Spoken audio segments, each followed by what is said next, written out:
I am Manoj Jangid और आप देख रहे हैं अपना YouTube channel MJ mathematics classes.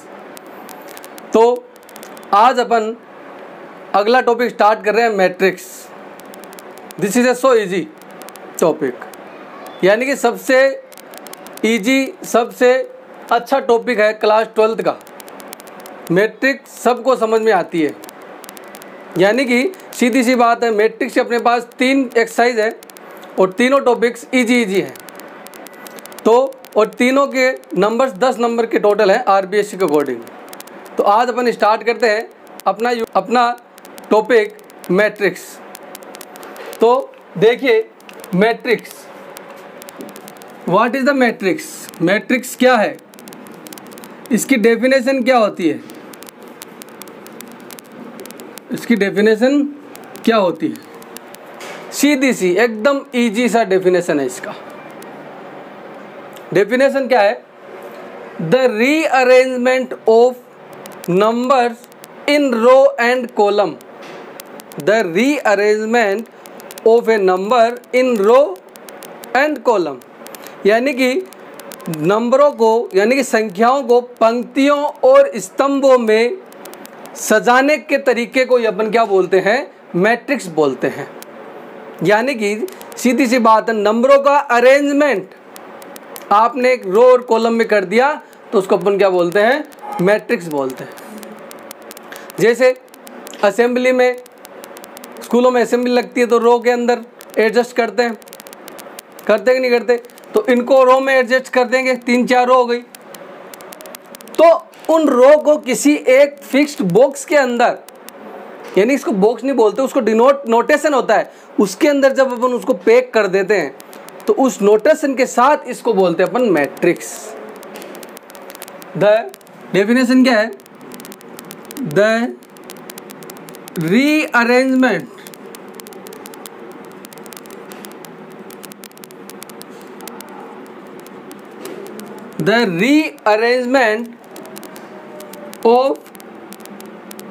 of number in row and column। Row and column, सीधी सी डेफिनेशन है। आगे क्या है, ये था डेफिनेशन इसकी मैट्रिक्स की। नोटेशन क्या है, डेफिनेशन इसका नोटेशन क्या हो जाएगा, नोटेशन क्या है, हमेशा मैट्रिक्स को अपन कैपिटल लेटर से डिनोट करेंगे। किससे, कैपिटल लेटर से। कि हमेशा कैपिटल लेटर से हमेशा मैट्रिक्स को डिनोट करेंगे। और इसके जो नंबर्स होंगे, इसके जो एलिमेंट्स होंगे, उनको हमेशा स्मॉल नंबर से डिनोट करेंगे, हमेशा स्मॉल नंबर से डिनोट करेंगे। तो इसका स्मॉल नंबर को मैं रो और कॉलम फॉर्म में लिख देता हूं। और क्या है, जैसे A B C D E F। तो ये हो गया मैट्रिक्स। एक नोटेशन और होता है जिसको अपन लिखते हैं, जनरली यूज यही करते हैं अपन, A B C D E F। एक नोटेशन और होता है जो यूज तो नहीं करते, बहुत कम यूज करते हैं, ज़्यादा से ज़्यादा यूज अपन यही करते हैं, D E F। तो ये 3 नोटेशन होते हैं मैट्रिक्स को बताने के। और इसको डिनोट मैट्रिक्स को हमेशा कैपिटल लेटर से किया जाता है, और उसके जो अंदर के एलिमेंट्स होंगे उसको हमेशा स्मॉल एलिमेंट से डिनोट करते हैं। ये था मैट्रिक्स और मैट्रिक्स का नोटेशन। अब बात करते हैं ऑर्डर ऑफ मैट्रिक्स। अपन जब असेंबली में रो के अंदर बच्चों को खड़े करते हैं तो रो तो गिनते होंगे कितनी रो है, और रो के अकॉर्डिंग कॉलम कितने हैं, तो उनका ऑर्डर तो कुछ होगा। तो ऑर्डर बताने के लिए अपन मैट्रिक्स को क्या करते हैं, तो यह लिखते हैं order of matrix. Order of matrix, इसको ऑर्डर ऑफ मैट्रिक्स को अपन डिनोट करते हैं M क्रॉस N से। डिनोट करते हैं किससे, M क्रॉस N से। M क्रॉस N से। Where is the M? M is the denoted by row. M is denoted by row. और n is the denoted by column, n is the denoted by column, यानी कि सीधे सा है, याद रखने के उसको अपन r ये लिख सकते हैं, r cross c, row and column, ये भी लिख सकते हैं और ये भी नोटेशन लिख सकते हैं। अब इनको ऑर्डर को बताते कहाँ हैं, मैट्रिक्स में लिखते कहाँ हैं, मैट्रिक्स के हमेशा राइट साइड के बॉटम में लिखते हैं, राइट साइड के बॉटम के जो मैट्रिक्स होती है उसके बॉटम में लिखा जाता है। अब इसमें रो कौन सी होगी, कॉलम कौन सा होगा, रो कौन सी होगी, जैसे रो है तो ये रो हो गई, पहला नोटेशन रो का, तो रो कौन सी हो गई, ये रो हो गई, कॉलम ये हो गया, कॉलम ये हो गया। तो यहाँ से जब पहली रो का नोटेशन है, दूसरा कॉलम का, तो रो कितनी इसमें, एक और दो, 2, कॉलम कितने हैं, कॉलम ये रहा, कॉलम ये रहे, तो 3 कॉलम, तो 2 इंटू 3 की, यानी कि ये कितने की हो गई, 2 इंटू 3 ऑर्डर की मैट्रिक्स हो गई, 2 इंटू 3 की। तो अब ये भी सेम टू सेम 2 इंटू 3 की है, तो इसको बोलते हैं अपन order of matrix, denoted by m cross n, m is the notation of row और n is the notation of column. ये था ऑर्डर ऑफ मैट्रिक्स। अब इसकी जब कोई जनरल मैट्रिक्स होगी, यानी कोई तो जैसे अपन नेचुरल नंबर को पूरा थोड़ी लिखेंगे, अप टू लिखते रहेंगे, लिखते जाएंगे 1 2 3 4 अप टू, लास्ट में स्मॉल m लिखते हैं, तो वही नोटेशन इस मैट्रिक्स का होगा, वही नोटेशन इस मैट्रिक्स का होगा। तो अब पता कैसे चले कि कैसे नोटेशन इसका करें, तो जब यहाँ से अपन को पता गया था फर्स्ट नोटेशन रो का है, सेकंड कॉलम का है, इसका मतलब इन एलिमेंट्स का भी कुछ ना कुछ नोटेशन होगा कि भाई इस एलिमेंट को कैसा पता करें कि ये 3C कहाँ का है, कौन सी रो का है, कौन सी कॉलम का है। तो इसे पता करने के लिए इसका भी एक नोटेशन निकाला गया, इसको भी लिखने का तरीका निकाला गया। जैसे अब इसको मैं शॉर्ट फॉर्म में लिखूँ, इसको शॉर्ट फॉर्म में लिखूँ मैट्रिक्स को, जनरल को, तो यहाँ से क्या लिख दूंगा, matrix A I J into M cross N, base में M cross N, A I J, where is the I is the row, J is the column, I is denoted by row and J is the denoted by column, यानी कि सीधी सी बात है। अब यहाँ से मेरे को ए का बताना है, तो आप देखो इसके अंदर पहले अपन रो को बताते हैं, तो ए किसमें है, पहली रो में है, किसमें, पहली रो में, और कॉलम भी कौन सा है, पहला ही है, कॉलम भी पहला ही है, तो उसका मतलब आई का भी 1, जे का भी 1, इसका मतलब फर्स्ट नोटेशन क्या बन गया, इसका मैट्रिक्स बनाए तो ए, इसका A11। बी की बात करते हैं, बी कौन सी रो में है, फर्स्ट रो में, रो फर्स्ट में है, कॉलम दूसरे में, तो उसको क्या लिखूंगा, रो तो फर्स्ट है बट कॉलम सेकंड है, तो A12। आगे चलूंगा तो यहाँ से क्या आएगा, A13, यानी कि चेंज क्या हो रहा है, ये चेंज हो रहा है, तो यहाँ से अब तो क्या लिख दूंगा इसको, A1J लिख दूँ इसको नोट करने के लिए, यानी कि 1 2 3 चेंज कौन हो रहा है, जो कॉलम है, रो तो सेम है तो रो तो 1 1 1 रहेगी, और लास्ट में आगे जे चेंज हो रहा है। अब सिमिलर फॉर्म में अपन इससे रखेंगे। अब डी की बात करता हूँ, डी कौन सी रो में है, सेकंड रो में है, फर्स्ट कॉलम में है, सेकंड रो यानी पहला चेंज, तो यहाँ पे second row first column, second row first column, second रखोगे तो ये भी सेकंड रो सेकंड कॉलम, ये भी second row third column, up to यहाँ से भी यही A2J। अब देखो इधर देखो, यहाँ से 1 हो रहा है, बट जब कॉलम की फॉर्म में देखते हैं, देखो कॉलम चेंज नहीं हो रहा, रो चेंज हो रही है। इसका मतलब जब इधर चलेंगे, इधर चलेंगे तो यहाँ से क्या हो जाएगा, यहाँ से ये I और अप टू 1 ऐसे चलेगा। इसका मतलब जब ये लास्ट में कॉर्नर में जाएगा तो यहाँ से क्या आ जाएगा, AIJ, और इसका ऑर्डर क्या हो जाएगा, M क्रॉस N, जितने भी M क्रॉस N के फॉर्म में हो जाएंगे। या इनको IJ के फॉर्म में नहीं लिखना चाहते तो A से लिख दो, इसको लिखना चाहते हो ऐसे लिख सकते हैं अपन N, ये भी N, यहाँ लिखना चाहते हो तो M, तो इसका ऑर्डर M क्रॉस N समझ में आ जाएगा। इसको हटा दो यहाँ से, IJ की फॉर्म में लिखो तो M क्रॉस N, इसको लिख दो ऐसे AM क्रॉस N, तो ये इसका मैट्रिक्स का नोटेशन हो जाएगा। और ये जनरल मैट्रिक्स हो गया, नोटेशन इसका छोटा सा ये भी है, और इससे आप भी समझ सकते है। आया समझे। अब बात करते हैं मैट्रिक्स के सब मैट्रिक्स की। सब मैट्रिक्स क्या हो जाता है, देखिए सब मैट्रिक्स क्या होता है। सब मैट्रिक्स होता है, जैसे आपने सब सेट पढ़ा था, सेट का सब सेट मतलब सेट का कोई छोटा भाग, उन सेट में से कुछ एलिमेंट को लेके एक छोटा एलिमेंट बना दिया गया, उसको बोलते हैं अपन सब सेट। तो ये यही सब मैट्रिक्स है। यहाँ पे यही सेम टू सेम सब मैट्रिक्स का काम है। सब मैट्रिक्स मतलब किसी एक मैट्रिक्स के कुछ एलिमेंट लेके मैंने कोई दूसरी मैट्रिक्स बना दी, तो उसको बोलते हैं अपन सब मैट्रिक्स। जैसे कोई मैट्रिक्स ली मैंने A 1 2 3 4 5 6 7 8 9, इसका ऑर्डर कितना है 3 रो 3 कॉलम, तो ये हो गया 3 × 3। तो उसको सब मैट्रिक्स बनाता हूं मैं। कौन सी? सब मैट्रिक्स। सब मैट्रिक्स बनाई, तो सब मैट्रिक्स B बनाऊंगा तो कोई भी एलिमेंट लेऊंगा, यानी कि एक रो या एक कॉलम को छोड़ के जो एलिमेंट बचेंगे उसके अकॉर्डिंग बनाऊं। तो यहाँ से मैंने बना दी 5 6 8 9, तो ये क्या होगी the sub matrix of A। सब मैट्रिक्स ऑफ A यानी कि जो B है वो सब मैट्रिक्स इसका है A का है, तो इसको बोलते हैं सब मैट्रिक्स। क्या बोलते हैं? सब मैट्रिक्स। अब बात करते हैं अपन तुल्यता मैट्रिक्स की, अवयव की तुल्यता, comparable of matrix. Comparable matrix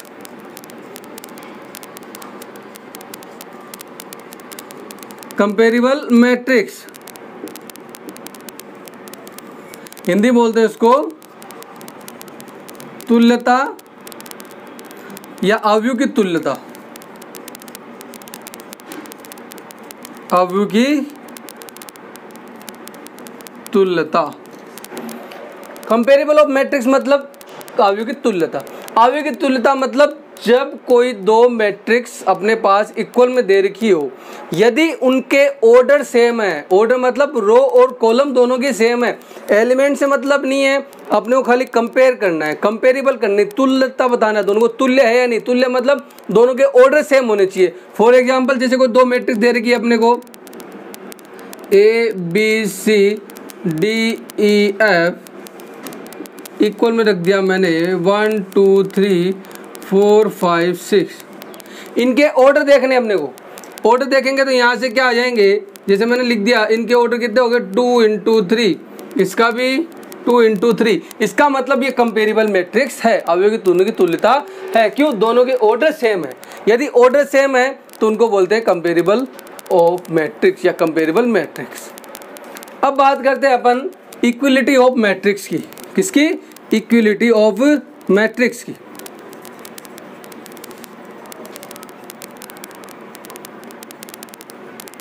equality of matrix.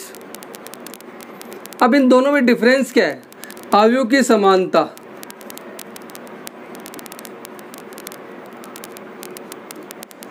अवयव की समानता। इसमें भी देखिए, इसमें एक तीसरा रूल और जुड़ जाता है। इसमें तो खाली था कि भाई रो सेम होनी चाहिए, कॉलम सेम होनी चाहिए। इसमें क्या कहता है कि भाई दोनों की रो सेम होनी चाहिए, दोनों के कॉलम सेम होने चाहिए, यानी कि ऑर्डर दोनों के सेम होने चाहिए, और एलिमेंट्स भी सेम होने चाहिए। यदि एलिमेंट्स भी सेम है, उनके संगत एलिमेंट्स भी सेम है, क्रॉसपोंडिंग एलिमेंट्स भी यदि इक्वल यानी सेम है, तो उसको अपन बोलेंगे अवयव की समानता। जैसे ये मैट्रिक्स है, तो यदि यही मैट्रिक्स के इक्वल में है तभी उनको क्या बोलेंगे? एलिमेंट सेम होने चाहिए, तब उनको क्या बोल देंगे अपन? इक्विलिटी ऑफ मैट्रिक्स यानी अवयव की समानता। सीधी सी बात ये है, यानी कि इसमें एलिमेंट भी सेम होने चाहिए। अब आगे बात करते हैं अपन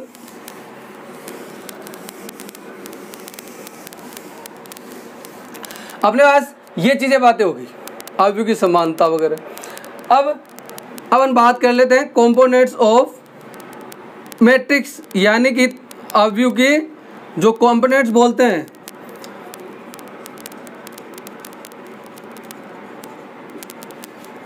components of matrix, components of matrix. जो मैट्रिक्स के एलिमेंट्स होते हैं उसको डिनोट करने का तरीका, जैसे अभी मैंने बता दिया था आई जे क्या डिनोट किया था, कंपोनेंट्स थे A11 A12 फॉर एग्जांपल अभी लिखा था वो का वही है। इसके कंपोनेंट्स क्या हो जाएंगे A11 A12 A13 A21 A22 A23 A31 A32 A33 या एट सुन आगे भी लिख सकते हैं। तो ये हो गया components of A matrix, matrix के कंपोनेंट्स। आगे बात करते हैं अपन मैट्रिक्स का टाइप्स के बारे में, मैट्रिक्स के टाइप्स के बारे में बात कर लेते हैं। तो टाइप्स ऑफ मैट्रिक्स क्या है अपने पास, types of matrix, types of matrix. पहला टाइप अपने पास हॉरिजॉन्टल मैट्रिक्स,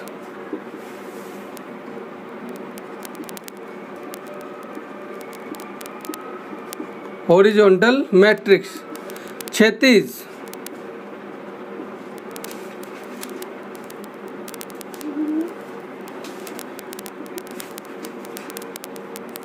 क्षैतिज आव्यूह। क्षैतिज का मतलब क्या होता है भाई, पड़ाव, जो अपने पास अपनी ज़मीन के बराबर चल रही हो, ऊपर ज़्यादा नहीं हो, ज़मीन के लेवल के साथ चल रही हो।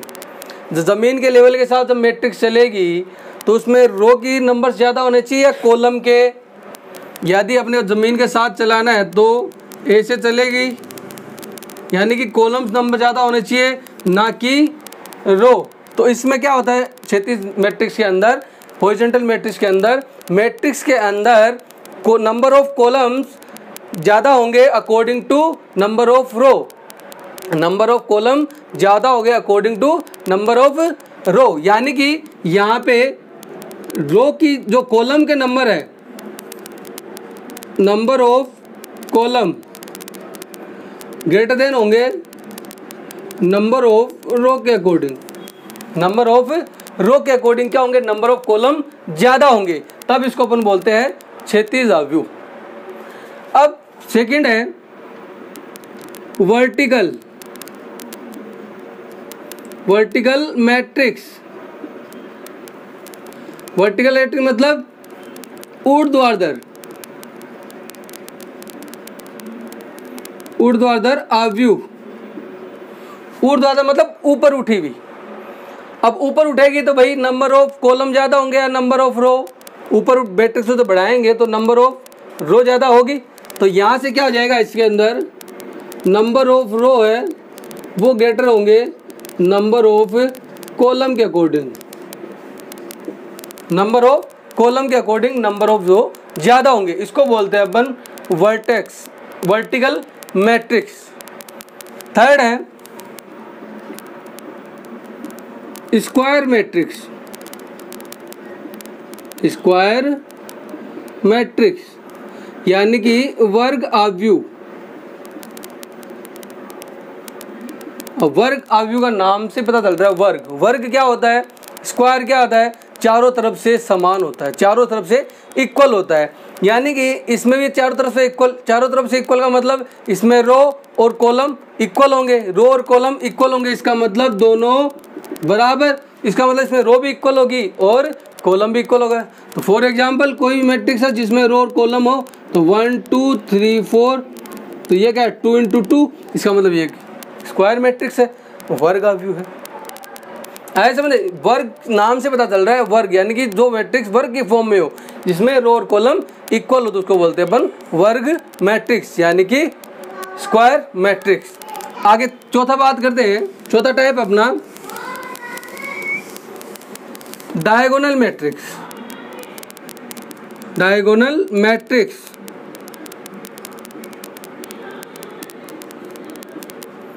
डायगोनल मैट्रिक्स मतलब विकर्ण आव्यूह,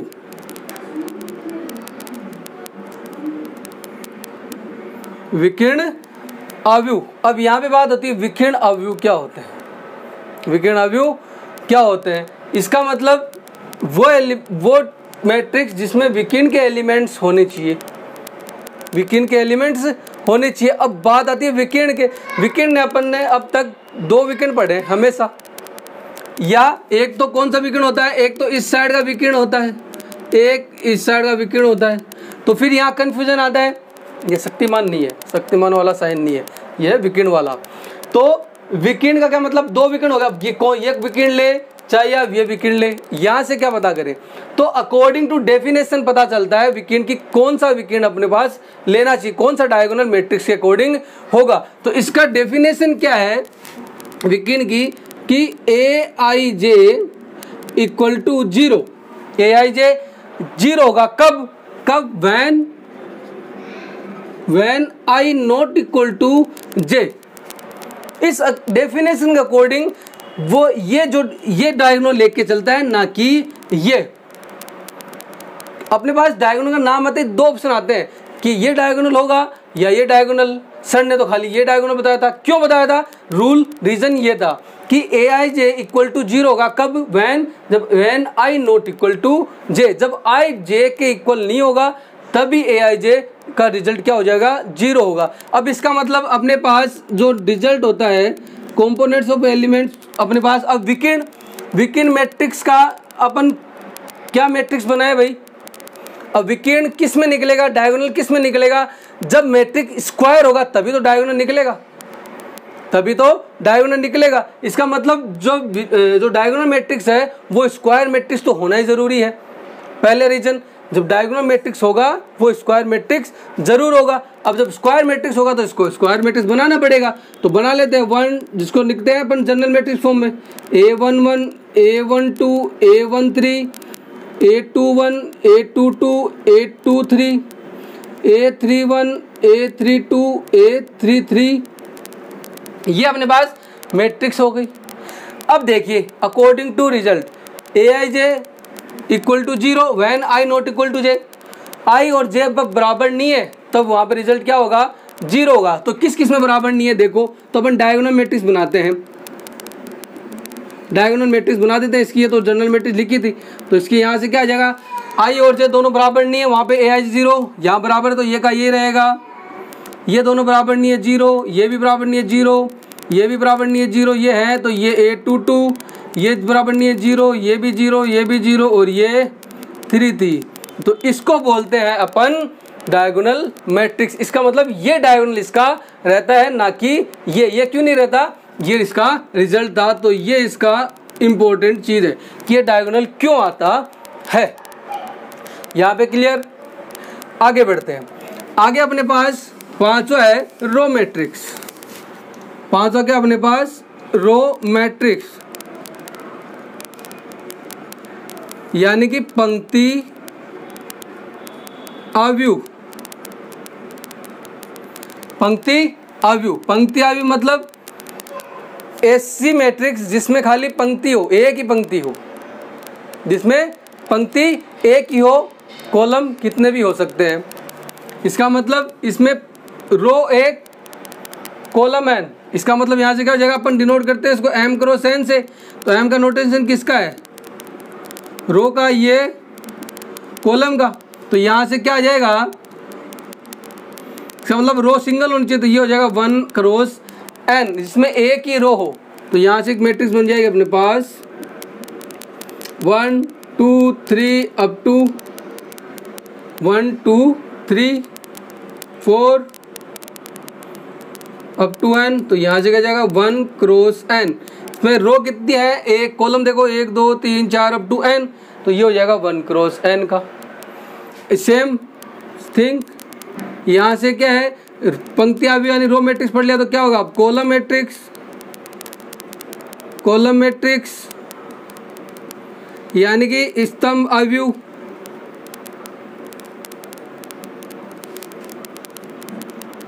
स्तंभ अवयव, अब स्तंभ अवयव मतलब जिसमें स्तंभ एक हो, पंक्ति m हो, स्तंभ एक हो, यानी कॉलम एक हो। तो कॉलम के लिए यहाँ से क्या था, m क्रॉस n। इसका मतलब अब इसकी बारी, तो यह आ जाएगा m क्रॉस 1, जिसमें कॉलम एक ही हो। तो यहाँ से मैट्रिक्स नोटेशन क्या हो जाएगा, ये 1 2 3 4 अप टू m लिख देता हूँ। तो यहाँ पे रो देखो बहुत सारी है m, बट कॉलम एक ही है, तो ये हो जाएगा इसका स्तंभाव्यूह। ये हो गया स्तंभाव्यूह। अब बात करते हैं तुल्य मैट्रिक्स, बारे में बात कर ली थी, तुल्य मैट्रिक्स से इक्वलिटी मैट्रिक्स के बारे में बात कर ली थी। इक्वल मैट्रिक्स का वर्क क्या होता है, जब इक्वल मैट्रिक्स होंगे या तुल्य अवयव होंगे तो उसके करोस्पॉन्डिंग एलिमेंट्स ही इक्वल होंगे, तो वो इसका रिजल्ट था। अब बात करते हैं अपने पास कितना हो गया था, 6 7वां होगा। यहां से आते हैं अपने पास स्केलर मैट्रिक्स। स्केलर मैट्रिक्स यानी कि अदिश अवयव, अदिश अवयव। अदिश अवयव क्या होता है, वो मैट्रिक्स जिसके डायगोनल के एलिमेंट्स सेम हो, डायगोनल के एलिमेंट्स सेम हो। फॉर एग्जांपल ये है, लिख दिया 2 0 0 0 2 0 0 0 2, मैंने बोल दिया डायगोनल के एलिमेंट्स, इसका मतलब स्केलर मैट्रिक्स भी स्क्वायर मैट्रिक्स होनी कंपलसरी है, डायगोनल तभी आएगा। तो इसके डायगोनल के एलिमेंट्स क्या होने चाहिए, सारे के सारे सेम होने चाहिए, यानी 2 2 2 है तो 2 2 होने चाहिए, -2 -2 -2 है तो -2 सारे माइनस होने चाहिए, 2 2 3 3 3 है तो 3 होने चाहिए सारे। ऐसा नहीं चलेगा 2 3 5, नहीं 2 3 5 दे दी ये हो जाए 2 0 0 0 3 0 0 0 5, तो ये कौन सी मैट्रिक्स है, स्केलर मैट्रिक्स तो नहीं है। तो ये कौन सी हो गई, डायगोनल मैट्रिक्स हो गई। डायगोनल मैट्रिक्स में जो डायगोनल एलिमेंट्स होते हैं वो अलग अलग हो सकते हैं, सेम भी हो सकते हैं, अलग अलग तो होंगे ही, सेम भी हो सकते हैं, वहाँ पे कोई एलिमेंट होने चाहिए।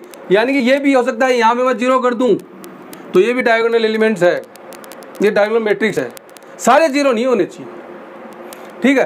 तो अकॉर्डिंग टू रिजल्ट, तो यहाँ से मैंने 2 3 5 कर दिया, तो ये इन दोनों में कंपेयर कर देखो, तो यहाँ से क्या अपने पास कंक्लूजन निकला, क्या निष्कर्ष निकला कि भाई मैं डायगोनल मैट्रिक्स को स्केलर मैट्रिक्स नहीं कह सकता, डायगोनल मैट्रिक्स को स्केलर मैट्रिक्स नहीं कर सकता। क्यों, स्केलर मैट्रिक्स का तो रिजल्ट है कि उसके डायगोनल एलिमेंट सारे सेम होनी चाहिए, बट स्केलर मैट्रिक्स को मैं डायगोनल मैट्रिक्स बोल सकता हूं, क्योंकि डायगोनल में ऐसा कोई रीजन नहीं था कि सारे एलिमेंट सेम हो भी सकते हैं और नहीं भी। डायगोनल मैट्रिक्स कहती है सारे एलिमेंट सही सेम हो तब भी मैं डायगोनल होंगी, अलग अलग हो तो भी डायगोनल होंगी, बट स्केलर में ये कंडीशनल थी कि सारे एलिमेंट सेम होने चाहिए। इसको मतलब इसको डायगोनल मैट्रिक्स बोल सकता हूँ, इसको डायगोनल मैट्रिक्स, इसको डायगोनल मैट्रिक्स में बोल सकता हूँ, बट इसको स्केलर मैट्रिक्स नहीं बोल सकता। आगे समझ में। अब बात करते हैं नेक्स्ट वाले पे। अवयव के बाद आता है अपने पास unit matrix. Unit matrix, unit matrix मतलब इकाई सदिश।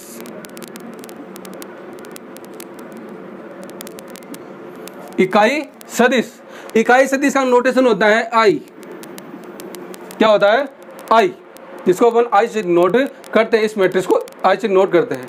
ये मैट्रिक्स क्या है, इसके अंदर जो डायगोनल मैट्रिक्स हो गया, डायगोनल एलिमेंट्स होंगे उस सब 1 1 1 होंगे, सब क्या होंगे 1 1 1 होंगे। तो यहाँ से इस मैट्रिक्स क्या बन जाएगी, आई इक्वल टू, यहाँ से क्या जाएगा 1 0 0 0 1 0 0 0 1। तो ये क्या हो गई, ये इकाई मैट्रिक्स हो गई, यूनिट मैट्रिक्स हो गई। इसका मतलब इसके डायगोनल के एलिमेंट्स हमेशा 1 1 रहेंगे, जिसके डायगोनल के एलिमेंट्स 1 1 है वो यूनिट मैट्रिक्स होती है। फिर यही बात कि भाई आपने बोला था सर स्केलर मैट्रिक्स में डायगोनल एलिमेंट सेम होने चाहिए, इसमें भी डायगोनल एलिमेंट्स है, तो उसको अपन स्केलर मैट्रिक्स नहीं बोल सकते क्या, बोल सकते हैं। यूनिट मैट्रिक्स को अपन स्केलर मैट्रिक्स बोल सकते हैं, बट स्केलर को यूनिट मैट्रिक्स हमेशा नहीं बोल सकते, किसी एक कंडीशन को छोड़ के। ये 1 1 है तो अपन इसको यूनिट मैट्रिक्स बोलेंगे, स्केलर मैट्रिक्स बोलते हैं, बट इसको स्केलर मैट्रिक्स बोल सकता हूँ ना कि यूनिट मैट्रिक्स। क्यों, क्योंकि यूनिट मैट्रिक्स में डायगोनल के एलिमेंट हमेशा 1 1 1 होते हैं, इसलिए ये यूनिट मैट्रिक्स है, उसका नोटेशन आई है। तो यहाँ पे ऑर्डर क्या हो जाएगा 3 × 3। तो कभी कभी अपने को खाली ये लिख देता है आई बेस के अंदर 3 × 3। तो यहाँ से समझ जाना है अपने को कि जो यूनिट मैट्रिक्स है, इकाई सदिश है, सॉरी इकाई सदिश नहीं, इकाई अवयव, इकाई सदिश भी तो है अपने पास, दिमाग से वो चला जाए, वो आ जाता है।